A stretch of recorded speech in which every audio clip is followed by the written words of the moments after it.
네, 안녕하십니까. 의학채널 비욘디 명순권 교수의 의학수다 제23회 오늘 방송 시작하겠습니다. 네, 오늘은 주제가 휴대전화 많이 사용하면 종양의 위험성이 높아진다. 약간 무시무시한 얘기죠. 근데 아마 이 내용은 알고 계신 분들도 어느 정도 있을 거예요. 휴대전화 우리가 대부분의 사람들이 요즘은 사용하고 있죠. 그래서 휴대전화를 오래 사용한 사람도 있고, 그런데 과연 휴대전화 사용이 건강에 미치는 영향이 무엇인지, 특히 종양과 관련한 부분에 대해서 말씀을 드리겠습니다. 이거 제목, 휴대전화 오래 사용하면 종양의 위험성 높아진다. 참고로 제가 그 명순권 TV라는 유튜브 채널도 운영을 하고 있는데, 이 썸네일을 만들면서 이런 글씨체를 많이 보게 되죠. 요거 참고로 이게 티몬체라고 합니다. 티몬체. 그리고 요 썸네일을 이렇게 좀 이른바 눈에 띄게 잘 만들어야지 사람들이 많이 들어온다고 그래서 요즘 계속 저도 썸네일 만드는 거를 스스로 공부를 하고 있습니다. 소리가 안 들린다고 그러는데요. 소리가 안 들립니까?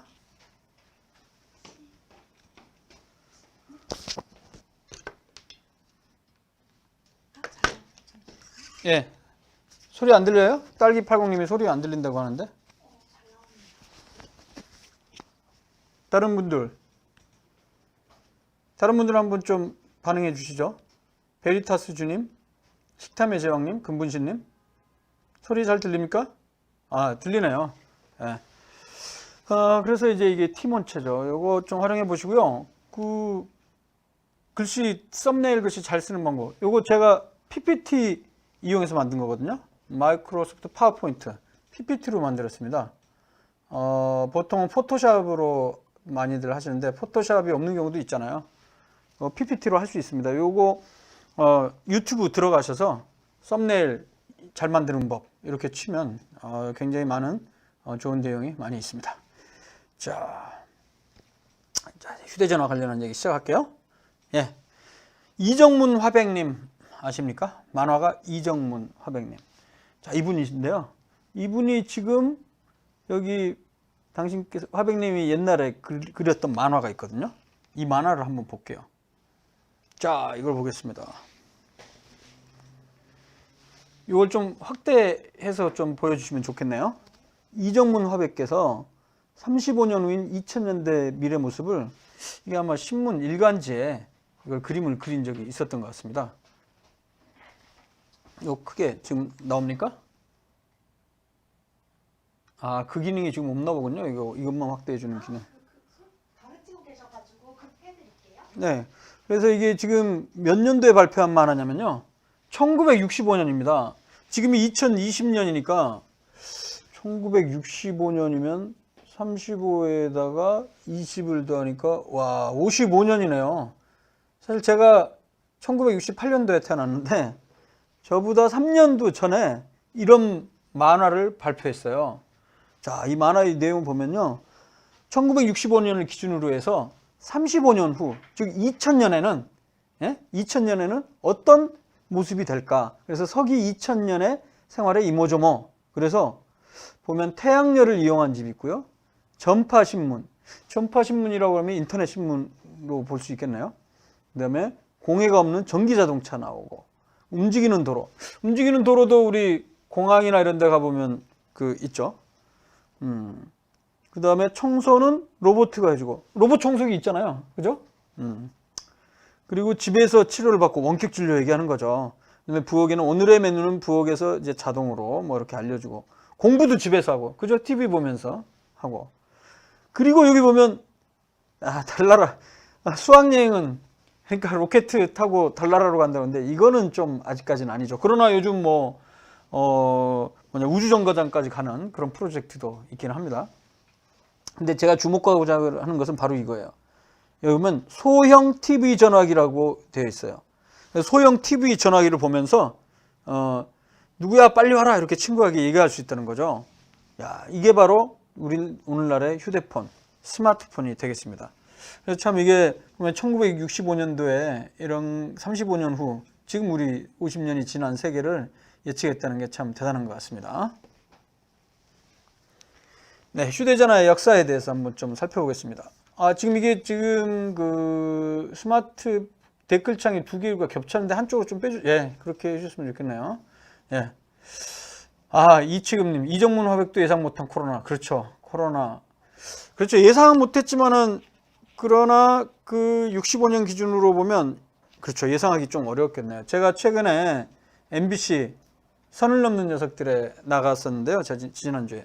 안타깝게 한 1시간 이상 녹화는 했지만, 나온 게 분량이 앞부분에 한 4, 5분밖에 안 나왔고 좀 정말 아쉬웠는데, 그때 제가 무슨 얘기를 했냐면, 감염병의 역사를 보면, 4010 코드, 비밀의 코드가 있다. 4010.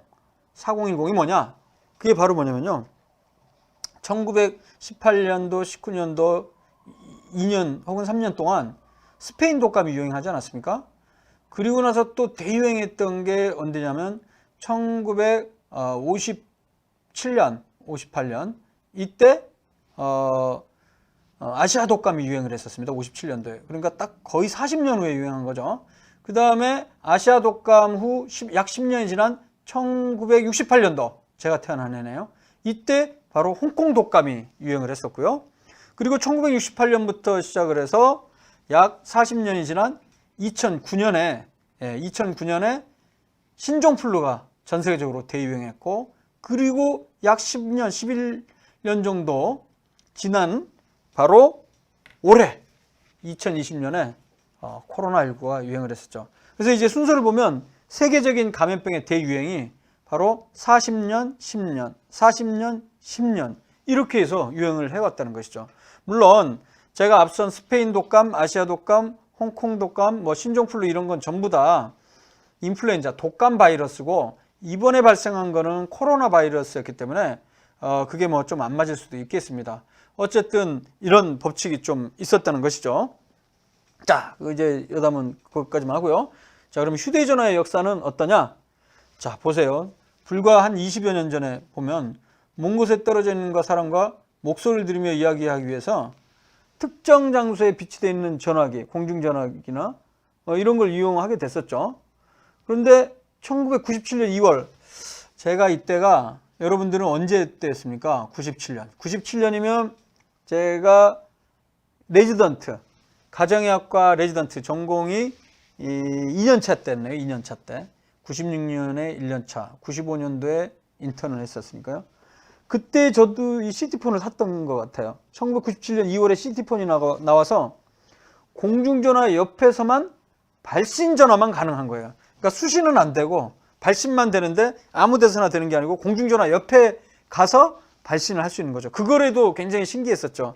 근데 유영석님 잘 알고 계시나요? 김국진 시티폰. 그래서 그때 이 시티폰을 선전했던 그 개그맨이 바로 김국진 씨였죠. 네, 맞습니다.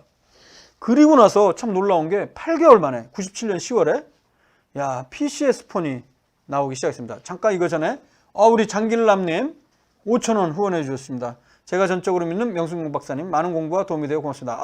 정말 감사합니다. 장길남님 다시 한번 감사의 말씀을 드립니다. 아마 제 패친이신 것 같기도 한데요. 자, 그리고 맞아요. 그 97년 10월에 PCS 폰, 저도 이걸 또 구입을 했었어요. 제 빨간 거 LG 사이언인가? 사이언이라는 그런 PCS 폰을 저도 처음 샀던 기억인데, 이게 바로 진짜 진정한 의미의 휴대전화 셀룰라 폰이었죠. 그리고 나서 얼마 안 된 10년 지나서 2월에 애플의 아이폰이 발표됐는데, 잘 아신 대로 PCS 폰은 정말 전화 기능만 있었는데, 정말 휴대폰의 역사에 있어서 어마어마한 획기적인 해가 아닐 수가 없습니다. 2007년 2월 애플에서는 휴대전화 기능을 넘어서 컴퓨터, 인터넷, 미디어 플레이어, 디지털 카메라, GPS 다양한 기능을 탑재한 스마트폰이 대중화되었던 것이죠. 그렇죠. 지금 저희가 사용하는 스마트폰 정말 기능 정말 대단하지 않습니까? 그리고 특히 앱을 이용해서 하는 여러 가지 기능들 보면 정말 대단한 것 같습니다. 심지어 의학 분야에서는요, 스마트폰을 활용을 해서 심전도도 찍고 혈압도 재고 별의별 기능까지 다 있다는 것이죠. 예, 셀룰라 폰이라고 그러죠. 왜 셀룰라 폰이라고 하면 셀이라는 게 기지국을 얘기를 해요. 전자기파를 받아갖고 전달해 주는 기능이 있죠. 전화하니까 그거 한번 좀 생각해 봅시다. 그게 좀 궁금하지 않았습니까? 내가 지금 현재 한국에 있는데, 서울에 있는데, 예를 들면 바로 저 멀리 뭐 비행기 타고 열 몇 시간 떨어진 미국에 있는, 이를테면 LA에 있는 내 친구나 친척에게 전화를 할 수 있잖아요. 그럼 이게 어떻게 전화가 가능할까요? 전화가 어떻게 가능할까? 그런 생각 안 해보셨습니까? 그리고 인터넷을 하면 어떻게 저 전 세계 각기 엄청나게 멀리 떨어져 있는 사람과 이렇게 소통을 할 수 있는지. 그것은 바로 이제 스마트폰으로 전자기파가 방출이 되면서 정보를 전달하게 되면 기지국이 받아들이죠. 그리고 이 기지국에서 또 기지국까지 다 연결이 되어 있는 거예요. 그리고 만약에 이 전화기도 마찬가지죠. 전화기, 원래는 이제 전화기부터 시작되는 건데, 케이블. 그게 어디로 가냐면, 미국을 가려면 일단 아마도 부산 쪽으로 가야 될 거예요. 그리고 부산 쪽에 해저 케이블이 있어서 쭉 타고 저쪽 러시아 쪽 올라가서, 그리고 미국 같은 경우는 알래스카 쪽으로 가서 바다 해저 케이블을 통해서 또 미국에 도착하면 미국 내에서는 그 자체의 여러 가지 케이블을 이용을 해서 그렇게 해서 우리가 소통을 할 수 있다는 거죠. 그래서 참 대단합니다. 위성통신이라는 것도 있긴 합니다만, 그래서 이 휴대전화를 정말 많은 사람들이 사용하고 있는데, 뭐 가장 최근 데이터는 아닙니다만 세계 인구가 2018년 4월 7일 현재 76억이니까 지금은 한 78억 가까이 되겠네요. 근데 2007년도만 하더라도 처음 애플 나왔을 때네요. 휴대전화 가입 건수 뭐 33억, 즉 인구 100명당 가입 건수가 50% 정도, 50.6이니까 50%였는데 10년이 지난 2017년에는 인구 100명당 가입 건수가 100건을 넘어섰습니다. 그러니까 뭐 한 사람이 두 개를 쓸 수도 있고 그렇기 때문에 거의 모든 사람들이 이 휴대전화를 소유하고 있죠. 그래서 이제 이 휴대전화를 사용을 하면서 우리가 건강에 미치는 영향에 대해서 우리가 좀 걱정하게 됩니다. 장길남님 또 비욘드의 발전을 위해서 또 5,000원 또 슈퍼챗을 짜줬는데 너무 감사하게 생각합니다. 자, 휴대전화 건강. 사실 제가 나름대로 정리해서 옛날에 그 기고를 한 적이 있는데, 종양이 있겠고요. 오늘 주제인 메인 주제 종양. 나머지 뭐 생식 능력이나 즉 정자나 난자 이 기능. 그다음에 스마트폰 중독도 문제가 있고, 그리고 마지막에 유령 진동 울림 증후군. 제가 나름대로 뭐 해석을 해봤는데 조금 어색하기는 합니다만, 팬텀 바이브레이션 앤 링잉 신드롬. 팬텀이 유령 혹은 뭐 유령이라고 보통 얘기를 하죠. 유령 진동 울림 증후군, 이런 게 있습니다. 그래서 먼저 종양과 관련한 얘기를 또 한번 해보겠습니다. 여러분들 그 마이크로웨이브라고 들어보셨을 거예요. 마이크로파. 그러니까 이제 전자기파란 게 여러 가지 파장에 있어요. 파장이 1mm부터 시작해서 1m까지 크게. 파장이라고 하면 이렇게 포물선, 곡선을 이렇게 이루면 높은 데서 높은 데까지, 낮은 데에서 낮은 데까지 그 거리를 얘기를 하는 거죠. 이 파장이 1mm인 것도 있고 1m 이상인 것도 있죠. 그리고 주파수로 따졌을 때는 300MHz에서 300GHz, 여기에 해당하는 주파수를 갖는 전자기파를 바로 마이크로파라고 합니다. 마이크로웨이브. 참고로 전자레인지를 영어로 마이크로웨이브라고 하지 않습니까? 그 이유 중에 하나가 바로 전자레인지가 방출하는 전자기파, 이 주파수가 바로 여기에 해당하는 기 때문에 그렇습니다. 마이크로웨이브에 해당하기 때문에. 대략 2450MHz니까 기가헤르츠로 따지면 2.45기가가 되겠죠. 그래서 마이크로웨이브 오븐이 바로 전자레인지가 되겠습니다. 그러면 휴대전화를 사용할 때 나오는 전자기파는 어떤 파냐? 이것도 마찬가지로 마이크로파에 속합니다. 대개 450에서 2700MHz, 그러니까 한 2.7기가 정도까지의 주파수를 갖고 있습니다.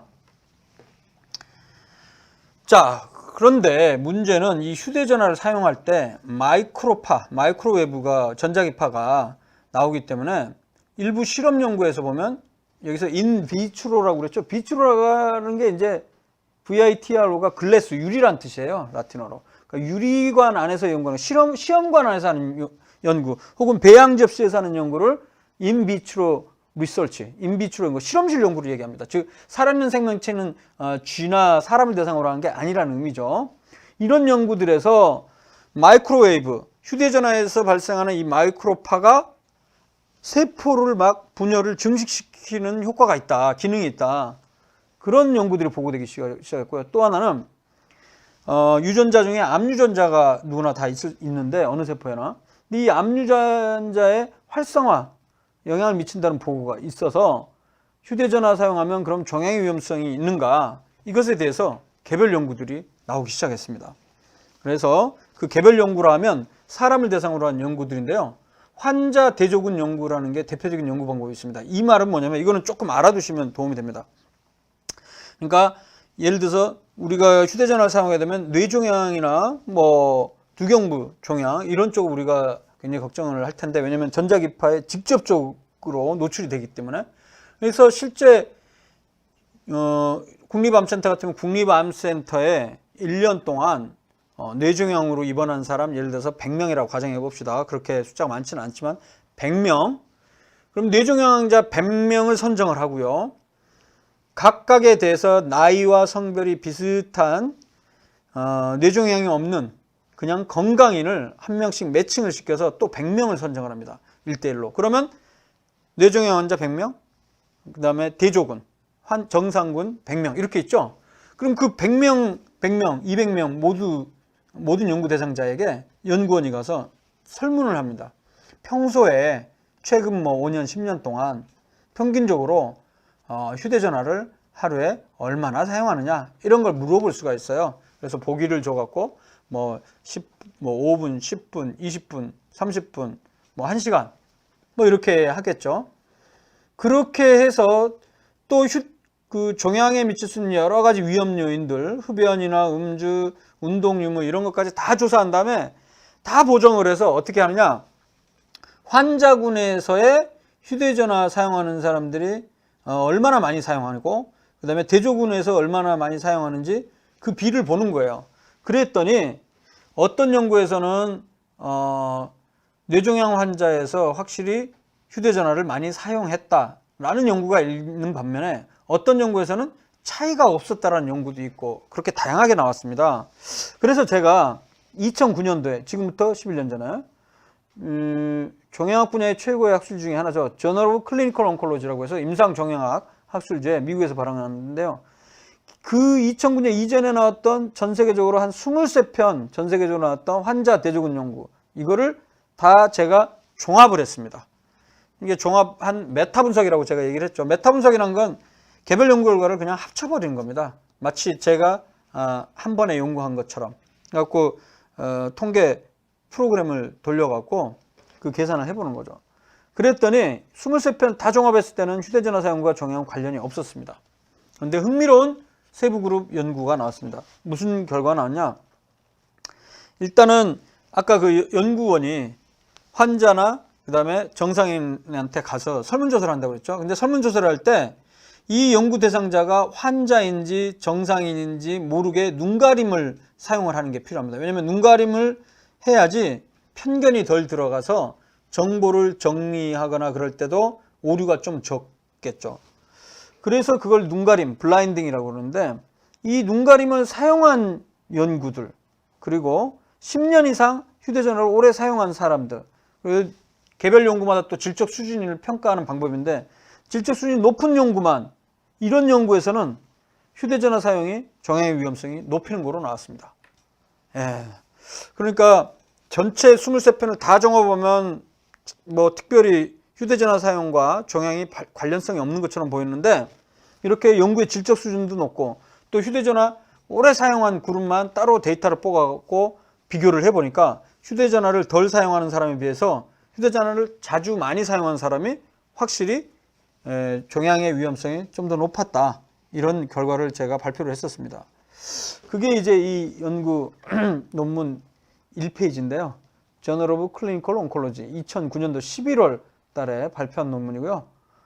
여기 보면 제가 제1저자금 교신 저자로 참여를 했고요.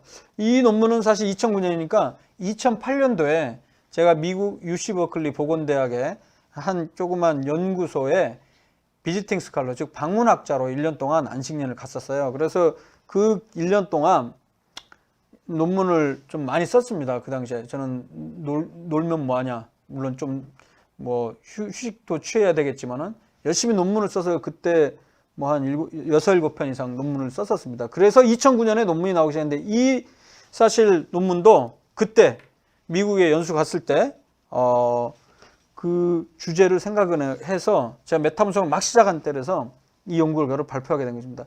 여기 저자에 보면 그 연구소에 같이 근무했던 연구원들, 미국 그 네이티브 스피커들, 그러니까 미국인들도 있고요, 러시아 연구학자도 있고 그런데 이 중에 조엘 마스코위츠라는 마스코위츠 박사, 이분이 바로 이제 연구소 소장이었어요. 제가 갔던. 근데 이분은 원래 이런 휴대전화 사용과 종양의 위험성에 대해서는 뭐 전문가가 전혀 아니었습니다. 이분은 기본적으로 특히 제 한국인들이나 이런 그 이민자들에 있어서 흡연 그리고 음주 이런 여러 가지 일반적인 생활 습관과 질병과의 관련에 대해서 전문적으로 한 심리학 박사 출신의 그 연구소장이었거든요. 모스코비치 박사가. 근데 제가 이 당시에 메타 분석에 관심이 이제 메타 분석 논문을 쓰기 시작했고 주제를 이걸로 딱 했어요. 이 주제를 생각하게 된 것은 그게 우리 저녁 때 보면 레리킹 라이브 쇼라고 해서 이 안경, 두꺼운 안경 쓰고 멜빵 그 바지 이렇게 입은 할아버지가 나와서 하는 토크쇼가 있었어요.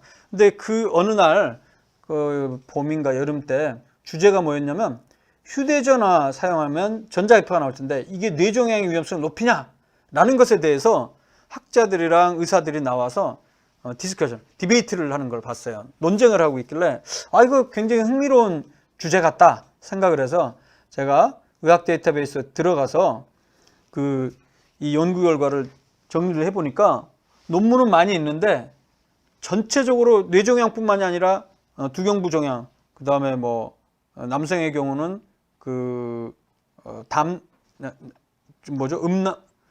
고환암, 테스티큘러 튜머, 고환암이라든가 아니면 혈액종양 세포, 류키미아, 즉 백혈병이나 임파선암 이런 것까지 전부 다 포괄해서 여기서 보면 제목이 튜머로 되어 있잖아요. 단순한 브레인 튜머, 즉 뇌종양뿐만 아니라 모든 튜머의 대상으로 한 메타 분석이 필요할 것 같아서 이걸 시행을 하게 됐던 것이죠. 그러면서 제가 여기 마스코위치 박사 등 이 연구원들에게 이제 제가 메타 분석하는 방법을 가르쳐 줬죠. 그 당시만 하더라도 미국도 메타 분석이 아주 유행할 때가 아니었고요. 지금도 우리나라에서는 특히 메타 분석의 불모지였고, 제가 2015년도에 처음 제가 독학을 해서 메타 분석을 2년 동안 해서 논문을 2007년부터 쓰기 시작했고 2009년에 연수 갔다 오고 나서 논문이 1년에 막 7, 8편, 10편씩 계속해서 나왔고 지금까지 한 83편을 썼거든요. 메타 분석만 한 53편 이상을 썼는데, 그래서 이 사람들한테도 제가 메타 분석하는 방법을 가르쳐 주면서 이 사람들도 같이 참여하고 연구 방법론에 대해서도 이 사람들이 전문가니까, 그리고 특히 네이티브 스피커들이니까 논문의 영어 잉글리시 에디팅에도 도움을 줬기 때문에 공동저자로 같이 참여해서 이 논문을 쓰게 된 거죠. 좀 말이 좀 길었습니다만, 그래서 이 논문이 굉장히 큰 이슈가 됐어요. 저널 클리니컬 온콜로지 그 저널에서도 보도자료를 냈고, 그 다음에 UC 버클리 자체에서도 이 논문의 중요성이 있어서 보도자료를 내갖고, 결국에 보면 LA 타임즈에도 인터뷰한 내용이 나와 있습니다. 여기 보면 제 이름도 여기에 나와 있죠. 저랑 인터뷰한 내용 보면 Dr. 승권명, Lead Author of the Meta-Analysis from the National Cancer Center in 고양, South Korea. 여기서 제가 이런 연구 결과들 뭐 설명을 좀 했었고요. 그리고 이거 로이터, 이거 로이터 그 신문사에서도 이슈를 했습니다. Study charts links between mobile phones tumors. 그러니까 연구가 이 휴대전화 사용과 종양을 이 관련성이 있다는 것을 제시했다, 이런 말이죠. 그리고 국내에서도 뭐 굉장히 큰 이슈가 됐었습니다. 그런데 굉장히 중요한 게 있습니다. 그리고 나서 2년이 지난 2011년 5월에 세계보건기구 아래 산하에 국제암연구소라고 있어요. IARC, International Agency for Research on Cancer. 그래서 국제암연구소에서는 발암물질에 대한 거를 전문가들이 모여서 해당 발암물질 가능성에 대해서 기존에 나온 문헌을 다 고찰하고 정리하면서 토론해갖고 이 물질은 발암물질이다, 혹은 가능성이 있다, 추정 물질이다, 혹은 아니다, 이런 것들을 정해줘서 발표를 하거든요. 근데 실제 2011년 5월에 세계보건기구산업 국제암연구소에서 전 세계 14개 나라 국가에서 31명의 과학자들이 전부 다 모여서 한 1, 2주 걸쳐서 의논한 그때 논문을 검토했어요. 제 논문도 검토가 됐었겠죠. 사람에 대한 메타 분석이니까.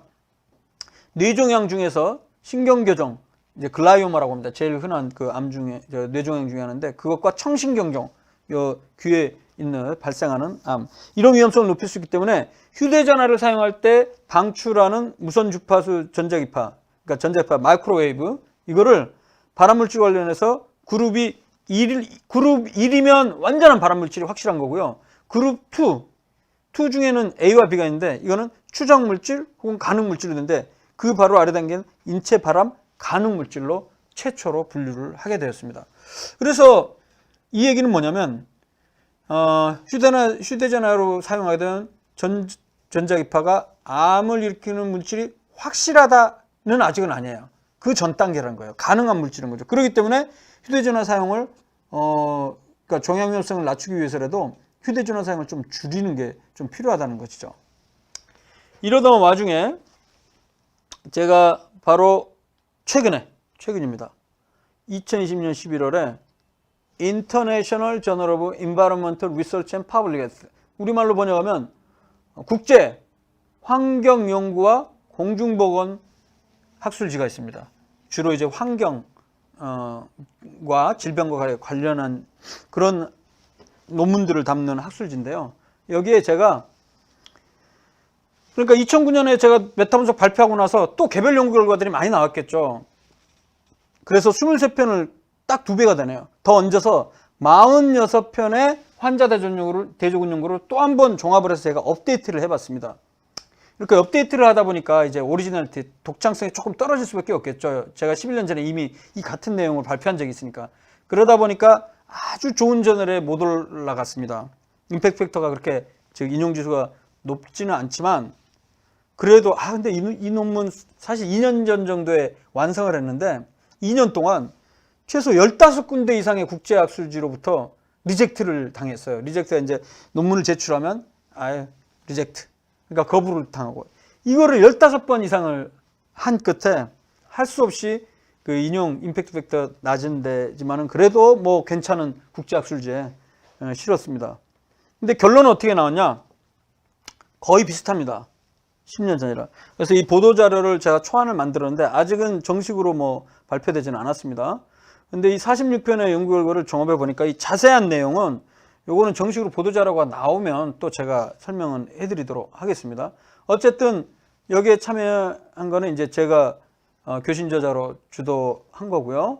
그 다음에 공동 제일 저자가 조엘 마스코비치 박사, 이분이 그때 제가 연수 갔을 때 연구소장으로 있던 분이고, 그다음에 서울의대 예방학교실에 홍익철 교수님과 그 아래 제자로 있는 최은정 전문의 제일 저자, 이렇게 해서 공동으로 주요 저자 4명이 중심이 돼서 이 논문을 썼습니다. 자, 그러면 이제 휴대전화와 종양 관련성 어떠냐 정리를 해드리면, 휴대전화가 종양 위험성을 높이는지에 대해서는 현재까지 환자 대조군 연구를 종합한 메타 분석에서만 가능성이 제기되고 있습니다. 문제는 환자 대조군 연구란 게 사실 제한점이 많아요. 그래서 실제 위험성이 높인다고 나왔지만 이거보다 또 근거 수준이 높은 연구 방법 중에 코호트 연구라는 게 있어요. 집단을 대상으로 해서 몇 년 이상 동안 계속 관찰하는 연구인데, 이게 굉장히 더 근거 수준이 높은 건데, 그런 연구들은 현재 나오고는 있지만 많지 않습니다. 그래서 근거 수준이 보다 높은 코호트 연구 방법을 종합적으로 했을 때도 나오는지 확인이 더 필요할 것 같습니다. 하지만 결론이 나오기 이전이라도 가능성이 있는 상태이기 때문에 예방적 원칙, 프리코셔너리 프린시플이라고 하는데요. 이런 거에 입각해서 휴대전화 사용으로 인한 전자기파 노출을 최소화하려는 노력이 좀 필요할 것 같습니다. 그렇다면 휴대전화 사용으로부터 전자기파의 노출을 줄이는 방법은 어떤 것이 있느냐? 제가 나름대로 정리를 해보면 이렇게 한 4가지 정도가 있습니다. 첫 번째, 이 휴대전화가요, 인체에서 조금만 멀어져도 한 2, 3cm만 떨어져도요, 전자파 흡수율이 수백 분의 1로 쭉쭉 수백 분의 1로 줄어듭니다. 그러니까 바싹 붙여서 사용하시지 말고 막 뜨거워질 때가 있죠. 약간 좀 떼서 한 2.5cm짜리 2.2cm나 3cm 정도 떼어서 쓰는 게 좋고요. 가장 좋은 방법이라면 이제 스피커폰을 한다든가 아니면 대중들이 많은 공간에서는 줄이 있는 와이어드 이어폰, 무선 그 이어폰 같은 경우는 아직까지 건강에 대한 뭐 전자파 이것도 발생하기 때문에 좀 많은 그 논란이 있는 상태예요. 그래서 줄이 있는 이어폰을 사용하는 것을 권장하고요. 두 번째는 고층 건물이나 엘리베이터 혹은 지하 주차장 이런 데서는 기지국 전파의 이 전파가 좀 약하게 되거든요. 그러니까 이런 공간에서는 사용을 좀 자제하는 게 좋고요. 또 하나, 우리가 자동차 타고 뭐 지방으로 놀러 다닌다고 고속도로로 딱 가게 되면 우리는 이동을 하려면 이게 전화를 하기 위해서는 기지국이 계속 바뀌어야 돼요. 그러면 기지국을 찾기 위해서 휴대전화로부터 방출되는 전자파가 양이 좀 많아지게 됩니다. 그렇기 때문에 또 사용을 자제해야 되고, 마지막으로 어린이나 청소년의 휴대전화 사용이 과연 어떤 영향을 미치는지는 아직까지 많이 안 밝혀졌어요. 그렇기 때문에 더 사용을 좀 자제하는 것이 필요할 것으로 생각이 됩니다. 자, 그래서 휴대전화 사용과 정행 위험성 가능성이 계속 제기가 되고 있다는 것이죠. 그럼 생식 능력은 어떠냐? 연구 결과마다 다르게 나와요. 정자의 운동성이나 정인 농도가 감소됐다는 논문들이 제가 찾아보니까 하나, 둘, 뭐 이 정도 있고요. 그런데 별로 영향을 미치지 않는다. 이런 연구도 또 하나 있었고, 그 쥐 실험 연구에서 수정 능력을 떨어뜨리는 연구도 있고, 정자의 수나 운동성에 차이가 없다는 연구도 또 있고, 그러니까 연구 결과가 굉장히 혼재되어 있어요. 참 어렵습니다. 그래서 그럼 사람을 대상으로 한 연구는 어떠냐? 그걸 이제 임상시험이라고 하죠. 이 1998년도 연구에서는 남성의 생식 호르몬 농도에 영향이 별로 없었다. 이런 연구도 있고, 반대로 정자 운동성이 떨어지고 활성산소중 농도가 높아다. 활성산소중이 높으면 이게 건강에 안 좋은 거거든요. 그럼 부정적인 연구도 있고요. 결론은 어떻게 되느냐? 현재로서는 이 휴대전화 사용으로 나오는 전자기파가 동물 실험과 임상시험 결과 현재까지 나온 거로 봤을 때는 아직까지 확실하게 결론을 내리기는 어렵습니다. 그러니까 해로움을 미칠 가능성도 존재는 합니다만 결론 내리기 어렵다는 것이죠. 스마트폰 중독은 뭐 이거는 확실하게 밝혀진 거죠. 특히 청소년들 같은 경우는 어른에 비해서 중독 위험군이 더 많은 것으로 조사가 되고 있습니다. 특히 이게 Phantom Vibration and Ringing Syndrome, 유령 진동 울림 증후군이죠. 그러니까 사실은 내 휴대전화기에서 전화가 오지도 않았는데도 불구하고 마치 전화 온 것처럼 벨소리가 들린 것을 착각하거나 진동을 느끼는 경우가 있어요. 그런 거 경험해 보셨을 거예요. 이런 걸 Phantom Vibration and Ringing Syndrome이라고 합니다. 실제 뭐 2010년도 연구과학저널에 나온 연구에 보면 의료진 169명 대상으로 설문조사해 보면 뭐 레지던트들이 교수들보다 훨씬 이런 경험을 많이 했다는 것이죠. 왜냐하면 교수들에 비해서는 레지던트들이 이런 무선 호출기나 휴대전화를 많이 사용하거든요. 뭐 인턴을 대상으로 한 연구에서도 인턴 업무 시작 전에는 이런 증후군이 별로 없었는데 3개월째, 6개월째 되면서 95%까지도 나왔다는 그런 연구 결과가 있어요. 종료 후에는 인턴 업무 종료 후에는 또 이런 증후군이 감소됐다. 그래서 여기 이제 마지막 슬라이드 같은데 스마트폰, 휴대전화 사용으로 정형의 발생 위험성을 높이는지 그리고 생식 능력에 부정적인 영향을 미칠지에 대해서는 아직까지 가능성은 존재하지만 명확하게 결론을 내리기는 어려운 상황이긴 합니다. 그리고 스마트폰을 오래 사용하게 되면 중독이라든가 아니면 유령, 진동, 울림, 증후군 이런 증후군이 발생할 수도 있고요. 결론적으로 그 스마트폰이 어떤 질병을 유발한다는 근거가 아직까지 논쟁이 될 만한 상황이긴 한데 안전하다고 밝혀지기 전까지는 최대한 휴대전화 사용으로부터 전자기파의 노출을 최소화하는 것이 프리코셔너리 프린시플, 예방적 원칙에 입각해서 중요하다고 생각합니다. 자, 그래서 여기까지 제 강의는 마치고요. 한 10분 정도 남았으니까 그 Q&A 시간을 갖도록 하겠습니다. 식탐의 제왕님, 눈 손상은 없나요? 아, 글쎄 말이에요. 이것도 제가 한번 좀 찾아봐야 되겠습니다. 제가 예전에 몇 년 전까지 검색할 때는 눈과 관련한 건 없었는데 우리가 진짜 많이 보지 않습니까? 시력이라든가 아니면 이런 데 손상이 있는지는 한번 제가 그 서치 검색을 한번 해보도록 하겠습니다. 그리고 엔젤 해피님, 중학교 아들이 게임과 핸폰을 사용하고 잠깐 이를 부르면 바라보는 두는 동작을 제대로 보지 못하고 한쪽 방으로 쳐다볼 때가 있어요. 아, 네, 맞아요. 이런 부분은 충분히 가능성이 있으니까 이런 증상이 있다면 바로 일단 안과 가시는 게 좋고요. 안과에서 그래도 가야지 아이들도 진료를 받고서 좀 더 경각심을 갖고 좀 줄일 수 있지 않을까 그런 생각이 듭니다. 딸기80님, 네, 스마트폰 많이 사용하면 시력저하, 거북목 증후군 생긴다는데, 네, 이런 부분도 관련 있죠. 거북목 증후군이란 거는 이제 거북목이란 말은 우리나라에서만 쓰는 용어인 것 같고요. 그러니까 forward stature, 그러니까 앞쪽으로 이렇게 목이 쭉 빠지는 그런 증후군을 얘기하는 거죠. 그래서 이 경추가 원래 완만한 C자 곡선을 유지해야 되는데 이게 앞쪽으로 기울은 거죠. 그럴 가능성이 있죠, 당연히. 프란시스코는 휴대전화 사용 시 저항 발생 위험에 대해 사전 고지를 하도록 규정하는 국가 있나요? 예, 바로 이 부분도 이슈가 됐었어요. 제가 이 2009년대 논문 발표하자마자 샌프란시스코 시에서 그 변호사인가요? 누가 저한테 직접 국제 전화가 왔어요. 그래서 자기네가 바로는 아니었군요. 몇 달 있다가 그 휴대전화가 진짜 위험할 수가 있기 때문에 또 휴대전화마다 전자기파 방출량이 좀 다 다르거든요. 이제 보통 그거를 전자기파 흡수율이라고 그러는데 SAR이라고 합니다. Specific Absorption Rate, 그래서 특정 흡수율, 전자기파가 얼마나 흡수되는지. 그러니까 예를 들어서 삼성, 모토로라, 애플, 이 회사들마다 제품들마다 이 전자기파 방출, 그리고 우리 몸에 흡수하는 율을 봤더니 전자기파 방출율인데 그게 회사마다 다 달랐다는 거예요. 그 당시에 제가 알기로는 거기서 조사한 바에 의하면 삼성 같은 경우가 전 세계적으로는 이 전자기파 그 발생률, 흡수율이 좀 낮은 편에 속했습니다. 반면에 모토로라나 미국 쪽 그 애플, 아이폰 이런 것들이 조금 높은 쪽에 있었고요.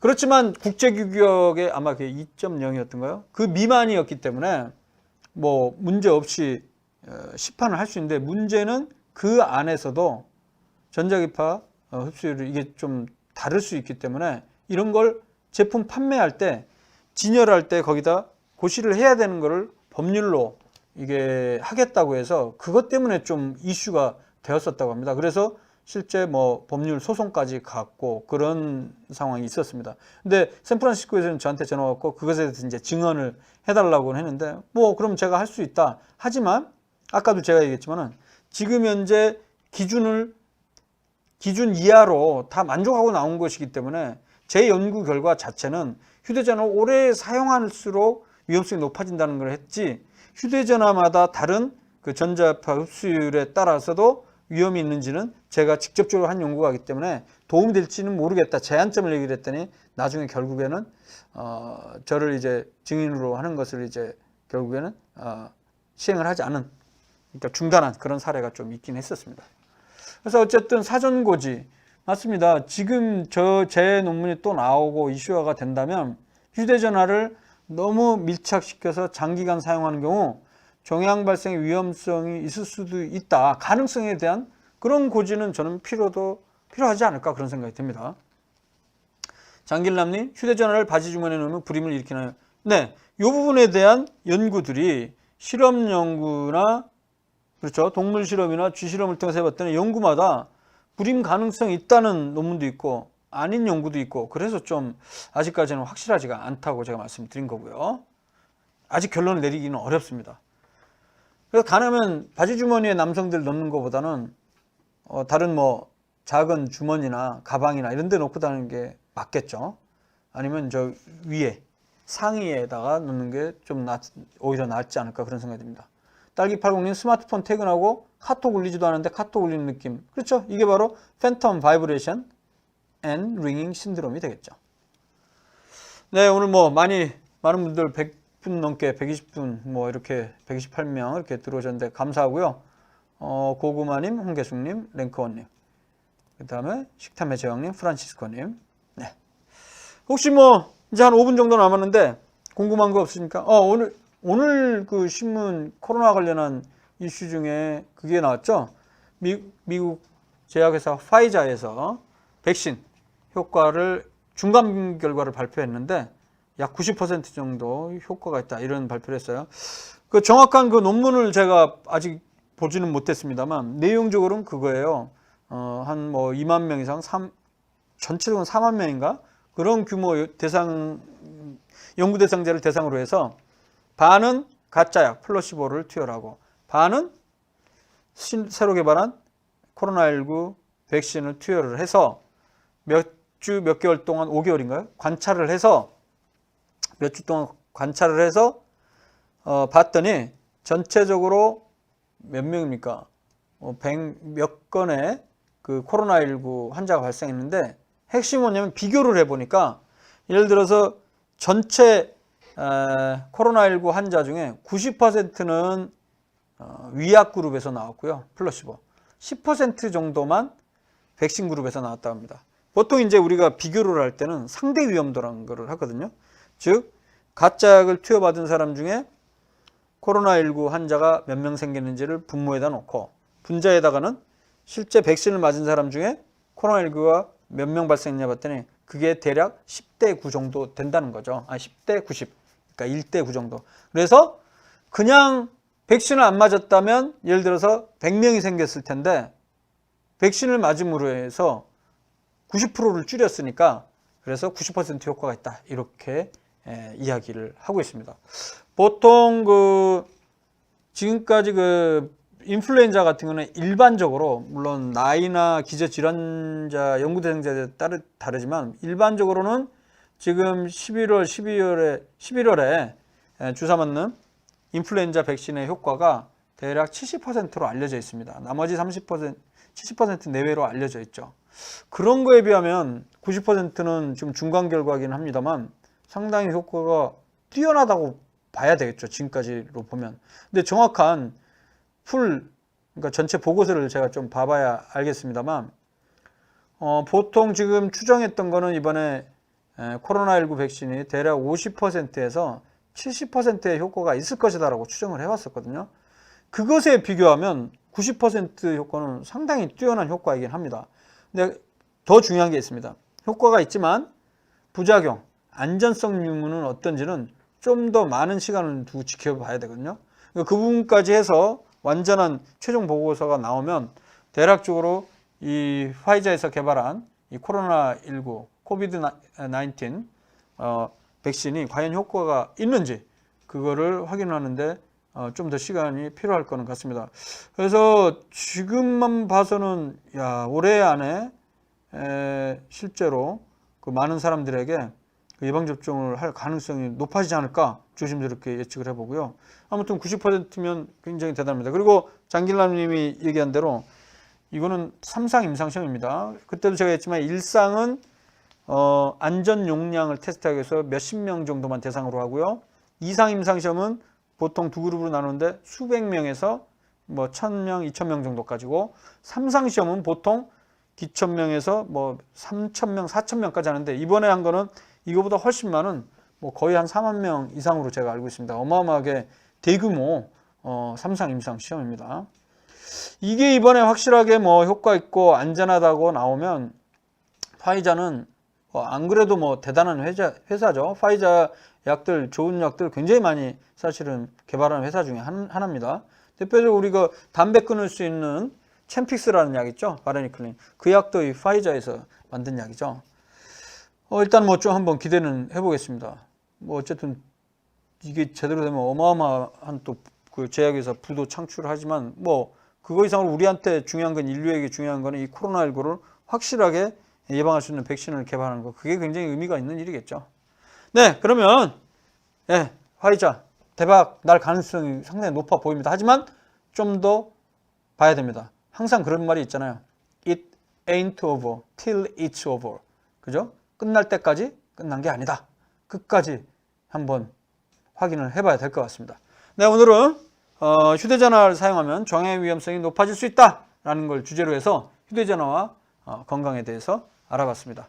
다음 시간에 다음 주에 또 흥미있는 주제로 찾아뵙도록 하겠습니다.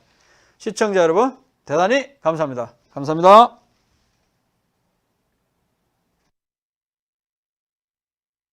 비욘드 앱으로 들어오셔서 질문 남겨주시면 비욘드 멘토분들이 직접 답변을 달아주십니다. 이번 영상도 유익하셨다면 좋아요와 구독 부탁드려요.